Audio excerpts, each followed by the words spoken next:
Joining me today on the Capital TV show, Jonathan Schanzer. He's a senior vice president at FDD and former Treasury terrorist finance analyst. How are you today, Jonathan? I'm fine. Good to see you. Mhm. What's going on in Jordan? How do you see the demonstrations that took place in some of the Jordan cities? Why now, given that fuel prices is a global problem in many countries? Well, Jordan has, of course, been suffering from economic challenges for quite some time. Leading up to the COVID crisis, things were certainly not great. They grew quite a bit worse during the COVID crisis, although that, of course, was something that we saw around the world. The economy began to bounce back over the last year or so, but the amount of debt relative to GDP, I think, has been unsustainable for Jordan. There are now reports that water is running out in the kingdom. Overall, they continue to go hat in hand to the Emiratis, to the Saudis, and to others looking for additional assistance. They just signed an MOU with the United States that will provide Jordan with quite a bit of money over 7 years, but none of it is enough to sustain Jordan on its current trajectory. And so now that fuel prices are growing, truckers are having a harder time making a living, and products are having a harder time going to market. One can get a sense why Jordanians, specifically those outside of Amman, are having a difficult time here. The protests, of course, are not welcome, given that Jordan is already in something of a weakened state. And so I think watchers of the Middle East are looking on with a great deal of concern. But as all we know that Jordan witnessed progress, especially since it was classified one of the safest countries. And do you think that these demonstrations related to confuse the public opinion about the Jordanian leadership achievements? No, I mean, I think honestly, these are frustrations that are somewhat consistent. I think economic problems have been, something that we've seen now for several years running. I think there certainly are things that the Jordanian government can point to in terms of progress, in terms of stability, in terms of alliance structures around the region. All of these things, I think, probably point to a more stable government than most in the region, but that does not still make Jordan stable. It just means that the rest of the region is more unstable. Certainly the countries surrounding Jordan, such as Iraq or Syria or Lebanon, it's in better shape than all of those. But economically, that does not mean that the country is moving in the right direction. Yeah. What do you think about the king? King Abdullah is known as a person who is very close to his people. We saw him in Ramadan being with his people and with the police having fasting Ramadan. So, what steps do you think he must do to help Jordan not to collapse? So. People want to invest in chaos in Jordan, don't you think so? Well, certainly, I think there are Islamist elements within Jordan that would like to see unrest. I think there are allies of Iran that would like to see unrest. We continue to see, for example, Iranian backed actors putting Captagon, for example, into the Jordanian economy and getting Jordanians hooked on this drug. We continue to hear about the king's concerns about Iranian naval activity to the south. We hear about Hashd al-Shaabi activity on Jordan's northern border. All of these things are of real concern. So certainly there are actors that would like to destabilize the country. I don't believe that the country is on the verge of collapse. I do think that the current political trajectory has been unsustainable, right? We've seen every year or so there's another prime minister that is sacked, a new one comes in, a new government is formed. It appears to be window dressing for a more long-term political challenge. I don't think that it's one that strikes at the heart of the legitimacy of the regime.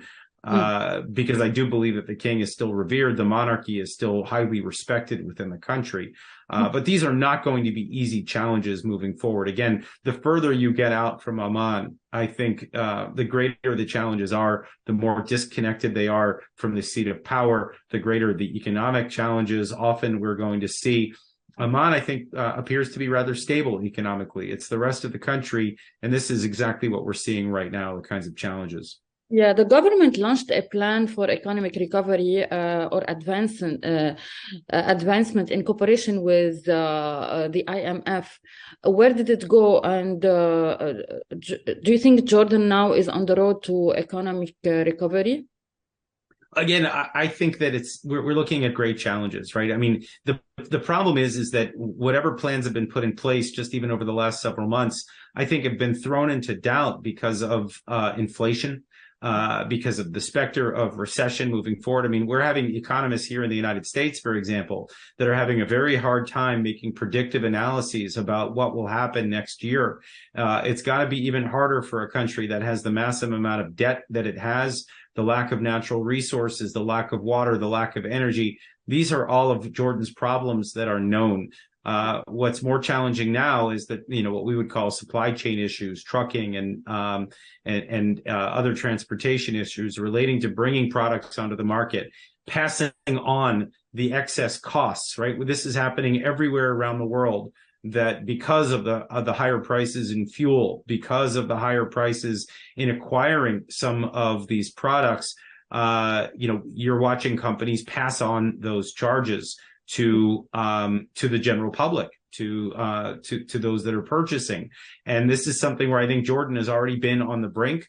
We're concerned, by the way, by additional challenges that may come on as a result of a lack of grain from the Ukraine crisis. That if a bread crisis erupts, I mean, this is exactly the sort of thing that ultimately triggered the Arab Spring back in 2010 and 2011. So I think a lot of planning can be done, but there's a lot of things right now that I think economists are still wrestling with. Our general price index, the amount of money that it costs for our general products right now, are starting to come down for the first time. But whether we can rely on that as a long-term trend is still very much unknown.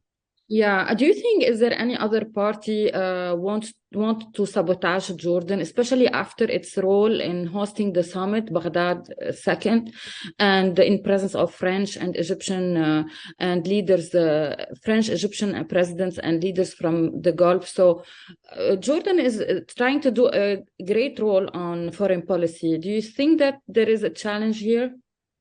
Look, I think, again, the actors that I'm watching right now that really want to destabilize Jordan, I think, are primarily Iran and then the Iranian axis. So you look at Syria, of course, you can look at Hezbollah, but it's primarily the regime in Iran that is looking to destabilize the entire region. This is their broader strategy. And we see, this belt that stretches from Western Iran through Iraq, into Syria, into Lebanon, and I think that there's a lower belt, if you will, right, from Iraq into Saudi Arabia, into Jordan, to Israel, right. This is, I think, the next phase for the Iranians as they look to destabilize the region. The other one, of course, is the Muslim Brotherhood, and the Ikhwan. Yeah, the Ikhwan is this. These are the Sunni extremists. It's not just Daesh, it's not just Al Qaeda, but Jordan has long been seen as an ally of the West, and a pocket of stability where the Sunni radicals would like to bring it down. Now, within the regime itself, within Jordan itself, the Ikhwan, we know the Islamic Action Front and some of its splinter groups, they consider themselves to be the loyal opposition. They've not actively sought to bring down the regime, but that will not stop it from engaging in the protests. It will not stop it from some of the domestic unrest, which, again, we have to watch this very closely. This is not a positive development, although I don't know. I think it'd be a stretch to say that this is a direct threat on the regime at this moment. Last question. What do you think about the Prince Hamza story? Is it it has ended, and is there any dispute inside the royal family? How we can see that? It was a very strange story. This idea that there was a coup without, a large network of people that were arrested. I mean, the number of people that were arrested was very small. This did not strike me as something, along the lines of the coup in Turkey, for example, or the attempted coup in Turkey, where it was a massive network of people, that really underscored a large plot. That's not what happened here. I think essentially we're talking about a real a very bitter family disagreement between Hamza and the king. I think that it's largely been settled. I think it was an embarrassment for the king. I don't think it played well for Hamza either. And so it appears that they've agreed to disagree and to go their separate ways. There was a time, I think, where the greater concern was whether Saudi Arabia was involved in some way. The Saudis, of course, denied their involvement. They sent officials to Amman to appeal directly to the king to let them know that they still were very much unwaveringly in support of Jordanian security. So I don't see this being a long-term problem. Although I will say that it's a symptom. It's a symptom that something's not right. There was also a Qatari involvement. Do you think so? I don't know. I can't speak to Qatari involvement. I know they're involved in a lot of things. I wouldn't be surprised to see them involved here, but I've not seen any indication that Qatar was complicit. Jonathan Sanzer, thank you so much for being on my show. Thank you for your time. Thank you. Hey, Maria Malouf here. Please click to like and subscribe to Maria Malouf TV YouTube page and catch our hottest interviews and most compelling analysis. You will not get it anywhere else.